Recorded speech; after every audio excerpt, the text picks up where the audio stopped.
제가 전도사로 사역하던 어느 날 한 집사님이 저를 보자고 하셨습니다. 저에게 이렇게 물어보셨습니다. 전도사님, 저 주일에는 옷을 조금 편하게 입고 오면 안 될까요? 자꾸 주변 집사님들이 뭐라고 해요 라고. 그 집사님이 주일이면 노란색, 빨간색, 녹색 막 이렇게 캐주얼하게 굉장히 입고 오셨습니다. 근데 알고 보니까 그 집사님은 사실 우리 국내에서 가장 큰 로펌에 근무하시는 분이셨고, 교회 등록하지 얼마 되지 않아서 성도님들께 아직 말하지 않았던 것 뿐이었습니다. 늘 정장에 법원을 오가시다 보니까 주일에는 조금이라도 편하게 입고 싶으셨던 것입니다. 그래서 제가 집사님께 이렇게 말씀드렸습니다. 집사님, 이제 때가 되셨습니다. 집사님이 누군가를 섬겨야 될 때가 되었고, 누군가의 본이 되셔서 하나님께서 이제 집사님을 이제 섬김의 자리로 부르시고 있는 것입니다. 제가 말씀드렸습니다. 여러분 어떠신가요? 어느 날 누군가에게 이제 집사님 하셔야죠 라고 들으면 어떤 마음이 드신가요? 이제 권사님 되셔야지 라고 한다면 여러분 어떤 마음이 드시나요? 아이고 감사합니다, 기다렸습니다, 이렇게 반응할까요? 대부분은 아닙니다, 저는 아직 때가 아닙니다, 아직 멀었어요 라고, 저 같은 사람이요 어떻게 라고 손실을 치곤 합니다. 솔직히 직분이란 자리는 굉장히 무거운 것 같습니다. 곰이 우리 어깨에 한 마리씩 이렇게 올라오는 듯한 느낌도 듭니다. 제가 부교육자로 사역할 때는 제 어깨에 곰 3마리 정도 올라와 있는데 지금은 한 10마리 정도 올라와 있는 것 같습니다. 저도 사실 어렵고 힘들게 사역하시는, 오늘 이은보 목사님이 안 계시네요, 본인을 보면서 세상으로 도망가고 싶었던 그런 사람이었습니다. 저를 목사로 부르셨을 때 저의 첫 번째 고백은 하나님 왜 저를 건드십니까? 하는 거였습니다. 왜 저의 이 편안한 삶을 건드시고 간섭하십니까? 했던 것입니다. 제가 개척을 해보니까 목사보다 더 어려운 것이 있다는 것을 알게 됐습니다. 목사보다 우리 집사님들이 훨씬 더 어렵고 힘들다는 것도 알게 되었습니다. 교회를 정말로 신실하게 섬기시는 분들을 보면서 저는 그분처럼 정말로 교회를 사랑할 수 있을까라는 질문을 여러 번 하게 됩니다. 게다가 오늘 그 직분에 담겨져 있는 오늘 본문의 말씀을 보면 가슴이 조금 더 답답해집니다. 감독, 흔히 목사와 장로는 책망할 것이 없어야 하고, 한 아내의 남편이야 하고, 절제하며 술을 즐기지 아니며 돈을 사랑하지 아니하고, 집사들도 정중하고 일구위원하지 않고, 이 리스트를 하나하나 체크해 보면 사실 우리 중에 살아남을 사람이 아무도 없을지도 모릅니다. 마치 거대한 벽 앞에 놓여진 그런 모습이기도 합니다. 그런데 왜 바울은 이 엄격한 기준을 우리에게 말하고 있는 것일까요? 우리가 슈퍼맨이 되라는 것일까요? 아닙니다. 직분은 우리에게 얼마나 은혜가 필요한지를 말해주고 있습니다. 오늘 말씀을 통해서 우리의 연약함을 발견하고 예수 그리스도의 몸된 교회를 만나고 더 사랑하게 되는 우리 모두가 되길 간절히 축복합니다. 여러분, 우리는 왜 직분을 멀리하고 싶은 것일까요? 사실 직분에 대한 오해 때문입니다. 첫 번째, 나는 완벽해야 된다는 그런 생각이 우리 안에 있습니다. 그런데 직분은 첫 번째로 능력이 아니라 우리의 삶입니다. 오늘 말씀 보면 그러므로 감독은 책망할 것이 없으며 한 아내의 남편이 되며 절제하며 신중하며 단정하며 나그네를 대접하며 가르치기를 잘하며 술을 즐기지 아니하며. 직분을 받으면 우리는 굉장히 잘해야 된다고 생각을 합니다. 그래서 때론 굉장히 어려워하고 힘들어합니다. 아마 대표 기도도 그럴 거라고 생각합니다. 우리 교회처럼 대표 기도가 자주 돌아오는 교회는 없습니다. 거의 사모님들은 거의 2달에 한 번씩 하고 계신 것 같습니다. 그것도 많이 줄어든 것입니다. 아마 평생 교회에서 했던 대표 기도보다 우리 교회에서 와서 하셨던 대표 기도가 더 많을 거라고 생각합니다. 우리는 흔히 일을 잘하는 사람을 리더로 뽑고 싶어 합니다.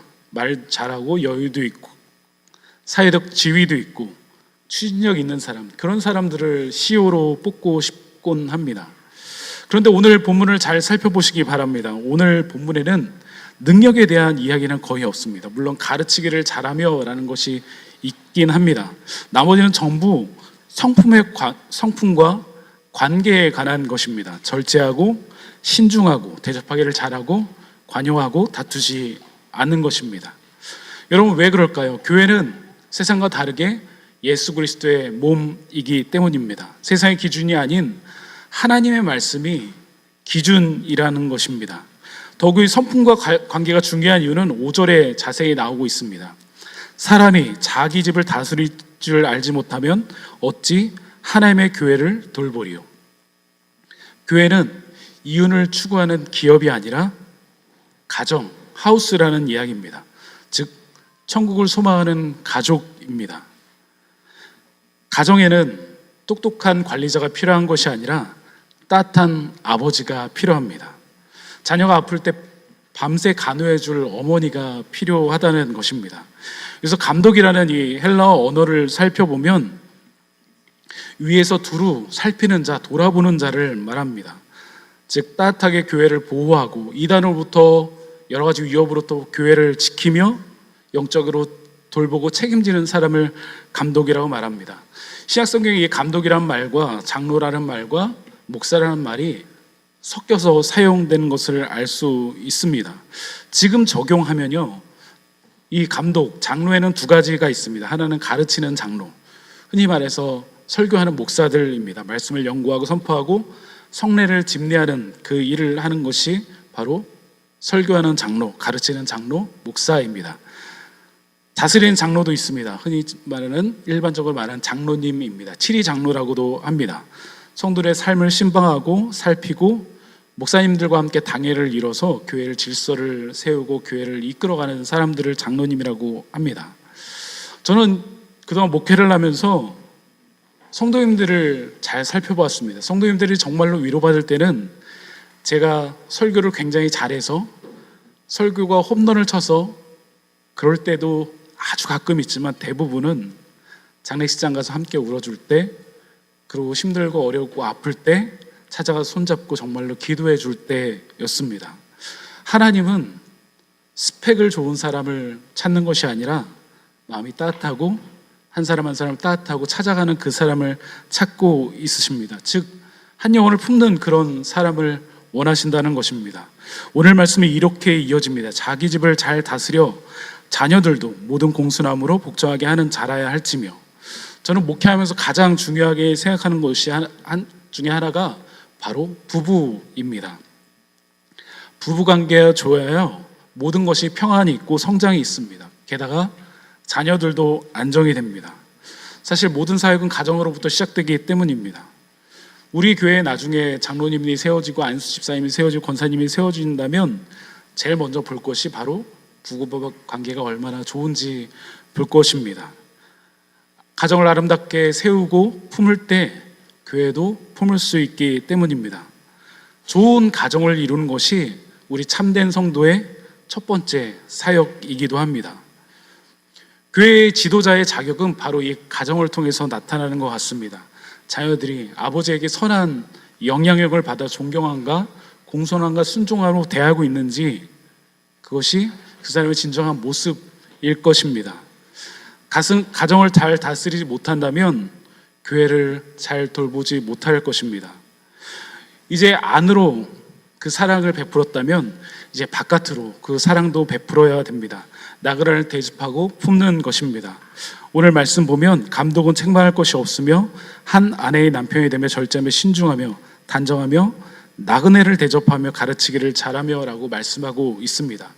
초대교회에는 순회 선교사들이 많이 있었습니다. 왜 순회 선교사들이 많이 있었을까요? 로마의 박해가 있었기 때문에 한 곳에 머무르지 못하고 박해하면 또 다른 곳으로 가서 복음을 전하고 그랬기 때문입니다. 그들을 잘 품었던 한 사람이 있습니다. 여러분도 잘 아는 요한 3서에 나오는 가이오라는 사람입니다. 그래서 요한 사도가 그 가이오를 향해 이렇게 말합니다. 사랑하는 자여, 내 영혼이 잘된 같이 내가 범사에 잘되고 강건하기를 내가 간구하노라. 사실 헬라어는 반복함으로써 최상급을 만드는데 사랑한다, 사랑한다, 사랑한다를 3번이나 이 요한선서에 말씀하고 있습니다. 왜냐하면 이 가룟유를 만나는 사람들마다 회복을 누렸기 때문입니다. 초대교회의 어려운 박해와 상황 가운데 그들을 먹이고 보호하고 입혔기 때문입니다. 초대교회의 순회 선교사들이 이 가룟유를 통해서 힘을 얻고 교회를 세우고 복음을 전하였습니다. 그 사랑이 안으로 흘러가는 것뿐만 아니라 바깥으로도 흘러야 한다는 것입니다. 마지막으로 성숙한 자입니다. 새로 입교한 자도 말지니라고 표현하고 있습니다. 그래서 안수 집사님, 권사님, 장로님이 다른 교회에서 오셨다면 교단과 교회마다 헌법과 규칙이 다르겠지만 대부분 3년 동안은 협동 안수 집사님, 협동 권사님, 협동 장로님으로 교회를 섬기고 3년 이후에야 시무 장로님, 시무 권사님, 시무 안수 집사님이 될 수 있습니다. 그래서 3년 동안에 교회의 적응 기간이 필요하다는 것입니다. 저희 교회도 아무리 좋은 분이 와도 4주 동안 예배를 참석하게 합니다. 우리 대웅 형제님이 오셨을 때도 4주 동안 예배만 참석하게 해드렸습니다. 등록카드를 들고 싶은 마음이 가득했지만 참고 기다렸습니다. 먼저 등록을 해도 4주 동안 적응하는 시간을 갖는다는 것입니다. 왜냐하면 서로 이 교회를 배워야 하기 때문입니다. 교회의 리더십의 직분은 완벽한 사람이 아니라 회복을 아는 사람, 가정을 소중히 여기는 사람, 삶이 따로 놀지 않는 사람, 다시 말해 복음이 우리의 삶에 스며든 사람을 말하고 있습니다. 특별히 우리 교회는 굉장히 성숙한 분들이 많이 있습니다. 하나님의 때 여러분에게 직분과 함께 사역의 부르심을 하나님께 주실 것입니다. 그때 도망가지 마시길 바랍니다. 하나님의 때에 직분을 받아서 은혜로 사역하시는 저와 여러분 되시길 간절히 축원합니다. 직분에 대한 오해 2번째입니다. 나는 일을 많이 해야 된다고 생각했습니다. 사실 직분이라는 것은 일이 아니라 복음의 비밀을 만든 것입니다. 이와 같이 집사들도 정중하고 일구위원하지 아니하며 깨끗한 양심의 믿음의 비밀을 가진 자라 할지니라고 되어 있습니다. 교회에서 가장 많은 직분을 차지한 것은 무엇일까요? 아마도 집사님일 것입니다. 우리 교단원법 10장 집사의 직무를 보면 집사의 직무는 가난한 자를 돌아보며 환자와 갇힌 자와 과부와 고아와 모든 환난 당하는 자를 위문하되 재직회의 결의에 따라 행하며 교회에서 책정된 구제비와 일반 재정을 수납 지출한다. 여기 집사라는 이 헬라어 언어는 당시에는 먼지를 무릅쓰고 땀 흘려 일하는 종의 모습을 나타내고 있었습니다. 그런데 예수님께서 이 헬라어 단어를 이렇게 사용하였습니다. 인자가 온 것은 섬김을 받으려 함이 아니라 도리어 섬기려 하고, 이 섬기려 하고 했을 때 이 집사라는 이 단어를 디아코네오를 사용했습니다. 그래서 왕이 섬기는 모습을 보여주셨습니다. 우리 집사님들이 교회에서 하는 일은 굉장히 많습니다. 주방 봉사도 하시고 주차 관리도 하시고 세신자도 관리하시고 재정도 관리하시고 교회의 거의 모든 일을 감당하시는 것이 우리 집사님들입니다. 어찌 보면 교회에서 가장 중요한 일이고 때론 굳은 일, 티 안 난 일도 하십니다. 우리는 그래서 종종 착각합니다. 집사는 교회의 일꾼이라고 착각을 합니다. 그런데 오늘 바울은 굉장히 충격적인 말을 합니다. 집사의 요건 중에 하나가 깨끗한 양심의 믿음의 비밀을 가진 자라야 한다는 것입니다. 여러분, 교회의 봉사는 무엇일까요? 예수 그리스도의 심장을 가지고 내 손과 발로 보여주는 거룩한 예식입니다. 바로 예배입니다. 저희 아내가 주일날 간식을 위해서, 식사를 위해서 토요일날 장을 보고 저녁을 준비하는 그 모든 시간이 하나님께 드리는 예배라는 것입니다. 우리 송희선 목사님이 한 주 동안 찬양을 준비하며 집에서 춤도 연습하고 그 모든 시간이 하나님께 드리는 예배라는 것입니다. 주차장에서 웃으며 사람을 맞이하고 우리가 서로 인사할 때 사실 그곳에 천국이 있습니다. 제가 성도님들 가시는 끝까지 일부러 배웅하려고 하는 이유 중에 하나는 바로 그곳이 천국이기 때문입니다. 주방에서 땀 흘려 애쓰고 힘쓰는 그 손길 위에 사실 오병이어의 기적이 담겨져 있습니다. 이것이 믿음의 비밀이라는 것입니다. 세상에는 돈을 많이 버는 것을 중요로 생각하고 귀하다고 생각하지만 교회는 생명을 살리는 일을 귀하다고 생각합니다. 여러분 흘리는 땀과 그 기도와 그 눈물 가운데 이 복음의 비밀이 숨겨져 있습니다. 귀한 성도 여러분, 귀한 집사님 여러분, 여러분을 축복하고 싶습니다. 우리 귀한 전사님, 우리 귀한 사모님, 귀한 목사님, 여러분을 축복하고 싶습니다. 여러분의 섬김과 기도와 땀과 눈물 가운데 하나님의 은혜로 가득 채워주시기를 간절히 소망합니다. 직분에 대한 오해, 세 번째, 조금 어려운 이야기를 하려고 합니다. 난 이 집의 주인인 줄 알았습니다 였습니다. 우리는 주인이 아니라 하나님의 집을 섬기는 청지기입니다. 바울이 디모데에게 말하면서, 이 직분을 말하면서 왜 이렇게 까다로운 자격들을 말했을까요? 이곳은 살아계신 하나님의 집이기 때문입니다. 내 집도 아니고 목사의 집도 아니고 장로의 집도 아닙니다.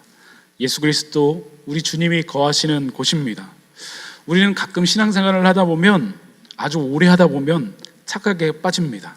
내가 이 교회에 다닌 지 50년이나 됐는데, 내가 이 교회를 위해서 얼마나 헌금했는데, 내가 이 교회의 개청 멤버인데, 마치 내가 주인인 것처럼 목소리를 높일 때가 있습니다. 우리는 아니라고요? 사실 우리는 어떤 사람인지 아직 모릅니다. 우리에게 힘과 결정권이 주어졌을 때 우리도 얼마든지 그런 목소리를 낼 수 있습니다. 여러분, 권사님, 장로님, 안수집사님으로 추대되기 위해서는 공동의회의 3분의 2 투표가 이루어져서 동의가 이루어져야 됩니다. 나중에 우리 교회 장로님이 세워지고 우리 교회 조직교회가 되면 저도 사실 개척을 했지만 위임 투표를 해야 됩니다. 그래서 위임 투표로 3분의 2 얻어야지 위임, 담임 목사가 됩니다. 그런데 이때 많이 시험에 들곤 합니다. 당연히 될 줄 알았는데 부족해서 그 시기에 후보가 되지 못했을 때 굉장히 어려워합니다. 물론 다음 회차도 있고 그 다음 회차도 있음에도 불구하고 이번에 될 줄 알았는데, 이번에 권사가 되고 이번에 장로가 되고 안수집사가 될 줄 알았는데 안 됐을 경우 굉장히 어려워합니다. 게다가 나보다 한참 후배인 집사님이 권사 후보나 장로 후보가 되고 나는 못 됐을 때 교회를 나가곤 합니다. 우리는 자꾸만 세상의 방식대로 이것을 생각합니다. 여러분은 어떠신가요? 여러분 자신 있으신가요? 사실 저도 그랬습니다. 제가 전도사로 굉장히 오랫동안 사역을 했습니다. 제 후배뿐만 아니라 제 제자들도 먼저 다 목사님이 되셨습니다. 그래서 누구보다도 이 마음을 잘 알고 있습니다. 한국에 기독교가 처음 들어올 때 양반과 머슴이라는 제도가 한국에 있었습니다. 1900년 초반대입니다. 1904년 김제에서 가장 큰 부자였던 조덕삼이 살고 있었습니다. 그 집에는 떠돌아다니는 고아였던 머슴을 일했던 이자익이라는 분도 있었습니다. 한국에 선교사가 들어오셔서 이제 금산교회를 시작할 때 이 두 분이 열심히 신앙생활을 하셨습니다. 그리고 우리가 잘 아는 1907년 평양 대부흥을 시점으로 교회들이 막 부흥할 때 이제 금산교회가 첫 장로님을 선출할 때였습니다. 많은 사람들이 당연히 이 지주였던 조덕삼 이분이 장로가 될 것이라고 생각을 했습니다. 그런데 결과는 의외였습니다.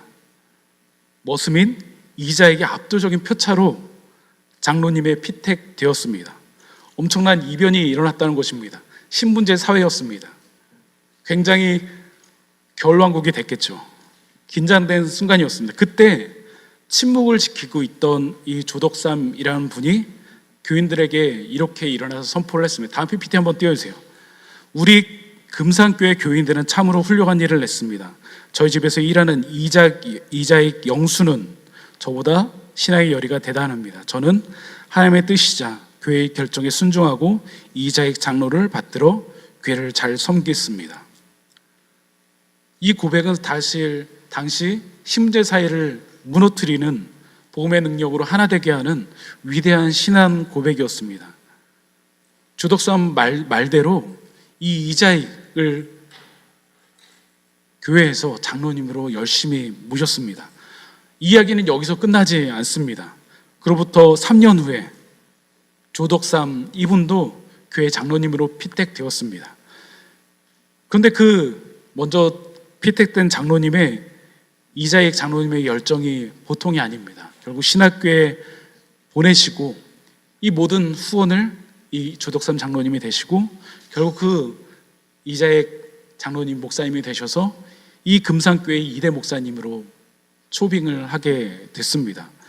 이 이자익 목사님은 훗날 대한예수교 장로회 총회장을 3번이나 영입하시는 한국교회의 위대한 지도자가 되었습니다. 교회는 바로 이런 곳입니다. 돌아보면 하나님께서 가장 필요할 때 가장 필요한 직분을 우리 한 사람 한 사람에게 맡기신다는 것입니다. 이 모든 것이 하나님의 섭리고 은혜입니다.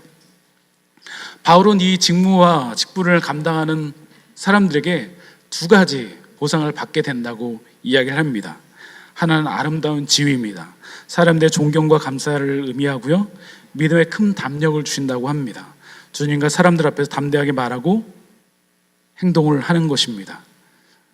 하나님, 이 직분을 잘 감당하는 사람들에게 세상에 줄 수 없는 특별한 상으로 하나님께서 채워주신다는 것입니다. 그리고 오늘 본문은 직분을 두고 아름답다고 말합니다. 왜일까요? 직분은 한 교회를 세워갑니다. 그리고 공동체를 지키고 예수 그리스도의 성품을 나타내기 때문입니다. 주님은 왕이시고 가장 높으신 분이시지만 가장 낮은 자리에 오셔서 그 직분을 따라 주님의 길, 십자가의 길을 걸으셨습니다. 평생토록 세상에 줄 수 없는 이 직분의 은혜를 나누는 저와 여러분 되시길 간절히 축원합니다. 오늘 말씀을 정리하고자 합니다.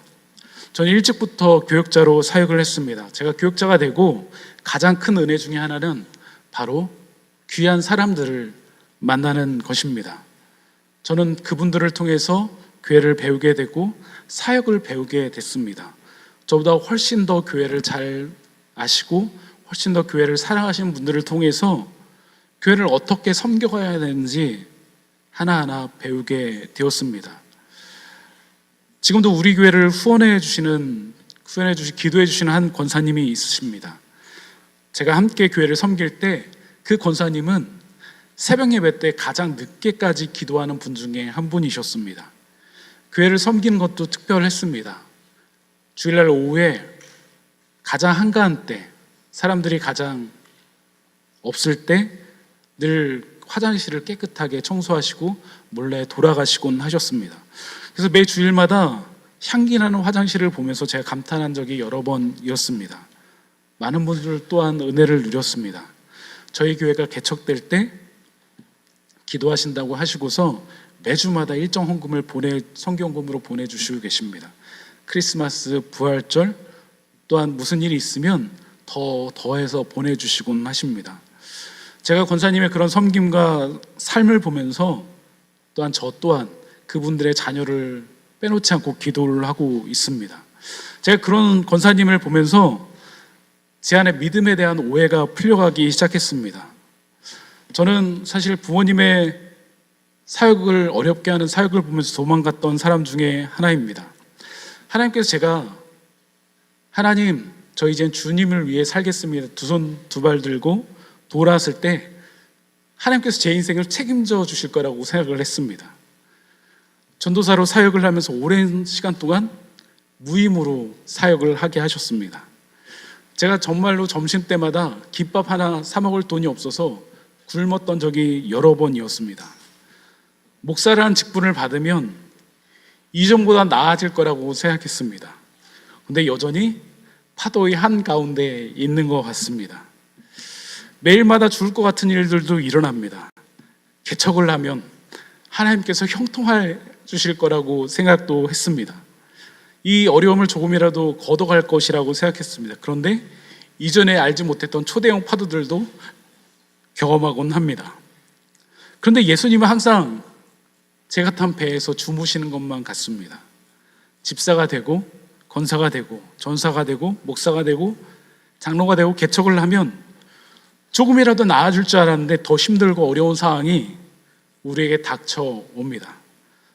그래서 우리는 사실 이 직분들이 두렵습니다. 하나님께서 우리를 분명히 버리신 것은 아닙니다. 포기한 것도 아닙니다. 그런데 침묵하시는 것만 같고 주무시는 것만 같습니다. 그래서 사실 우리는 하나님께 삐져 있습니다. 왜 모른 채 하시냐고 서운해할 때도 굉장히 많이 있습니다. 우리가 직분을 받기 두려운 이유 중에 하나입니다.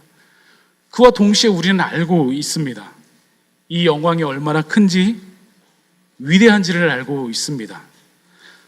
정말로 하기 싫은 이 대표기도 할 때 주시는 은혜가 얼마나 큰지도 알고 있습니다.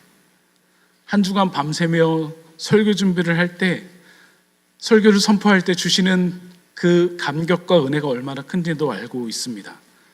아무것도 바뀌지 않는 것 같지만 한 해 동안 교회와 우리를 얼마나 잘하게 하시는지도 알고 있습니다.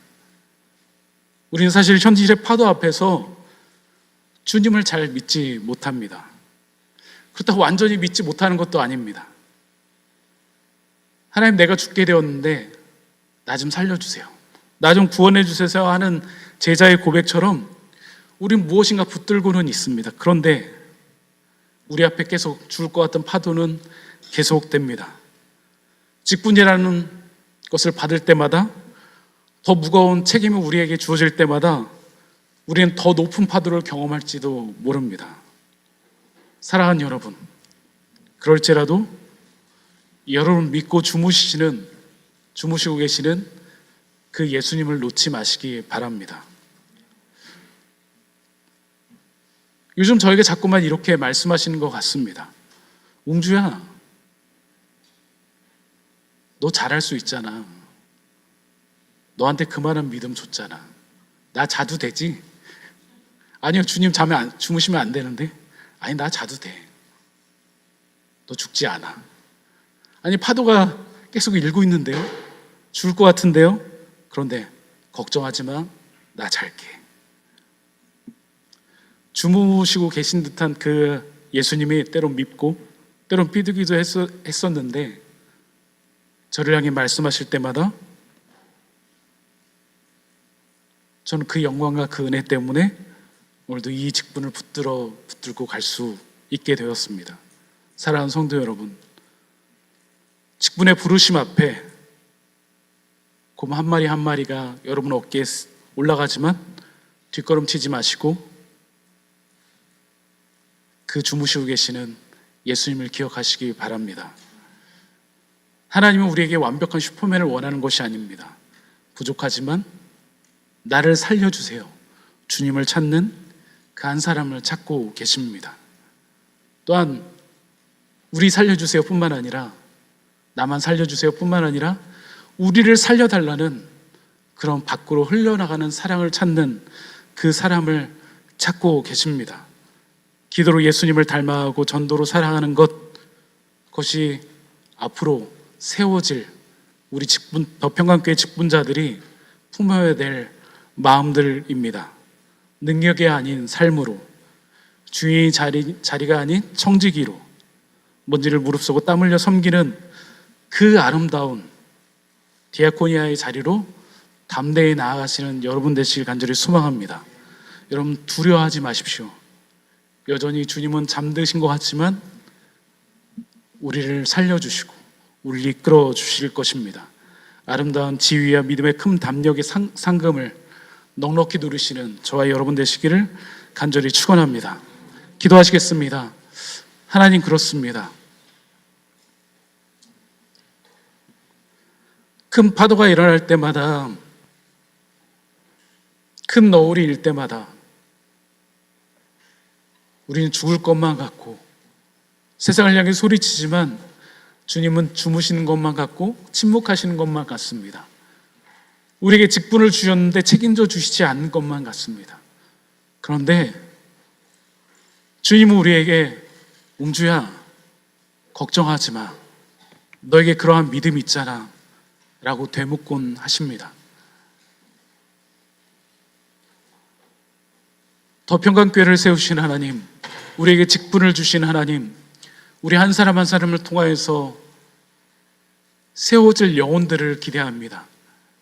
이들을 통해서 한 영혼 한 영혼이 하나님께로 돌아오고, 한 영혼 한 영혼이 하나님께 하나님을 믿고 복음의 풍성함을 경험하고 더 평강교회 공동체에서 함께 공동체를 이루며 함께 나아가는 우리 교회가 될 수 있도록 주님 역사하여 주시옵소서. 하나님, 간절히 원하옵기는 우리 교회에 많은 집사님들과 많은 권사님들과 우리 장로님들이 세워지는 은혜를 더하여 주시옵소서. 귀한 어른들 보내주셔서 함께 기도하며 함께 다음 세대들을 섬기며 함께 나아가는, 그래서 성장해 갈 수 있는 우리 교회가 될 수 있도록 주님 역사하여 주시옵소서. 지금도 직분의 두려움 가운데 멈춰 있고 파도 가운데 힘들어하는 영혼들이 있다면 주님 말씀하여 주시고 믿음을 덧입혀 주셔서 그 부르심을 붙들고 나아가는 우리 모두가 될 수 있도록 주님 역사하여 주시옵소서. 감사드리며 살아계신 예수 그리스도의 이름으로 기도드리옵나이다. 아멘.